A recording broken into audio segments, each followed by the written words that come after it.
बारूख Spinoza अपनी किशोरावस्था में एम्स्टर्डम की यहूदी धार्मिक सभा के एक सदस्य रहे थे, पर 20-22 साल की उम्र में उन्होंने सरेआम ईश्वर के बारे में अपने विचार रखने शुरू कर दिए। स्पिनोजा के ईश्वर ब्रह्मांड के फिजिकल लॉज थे और उनकी पवित्र किताब थी प्रकृति की किताब।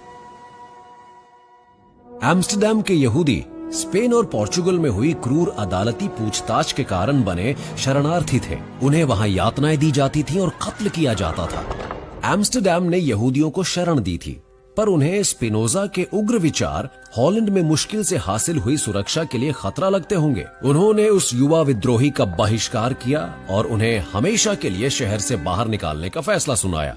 स्पिनोजा ने बिना माफी मांगे उस सजा को बहुत गरिमा के साथ स्वीकार किया।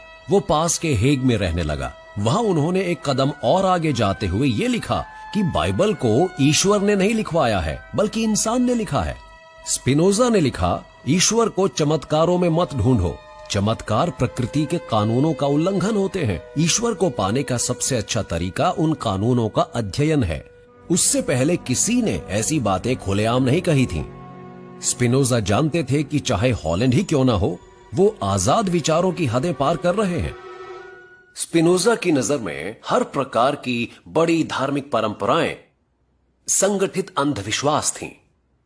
उनके हिसाब से चमत्कारों की बातें आगे आने वाले आजाद समाज के लिए किसी खतरे से कम नहीं थीं। जब तक चर्च और स्टेट अलग नहीं हो जाते, तब तक लोकतंत्र की स्थापना नहीं हो सकती। और जैसा कि अब होता है, तब भी कुछ लोगों को उनकी वो बातें पसंद नहीं आई।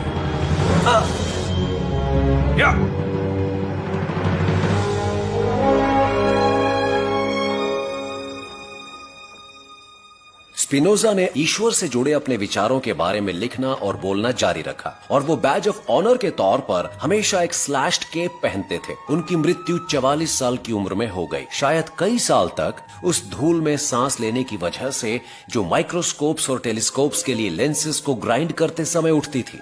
250 साल बाद रोशनी के एक और दीवाने शख्स ने उस साधारण से कमरे में कदम रखा, जिसे स्पिनोजा की बेहद असरदार फिलॉसफी का साक्षी मानकर संजो कर रखा गया था। नया लॉ ऑफ नेचर ढूंढने के लिए दुनिया भर में मशहूर इस इंसान से अक्सर पूछा जाता था, आप ईश्वर में यकीन रखते हैं? एल्बर्ट आइंस्टाइन ने जवाब दिया, मैं स्पिनोजा के ईश्वर में यकीन रखता हूं, जो वजूद में आई हर चीज की समरसता में दिखाई देता है।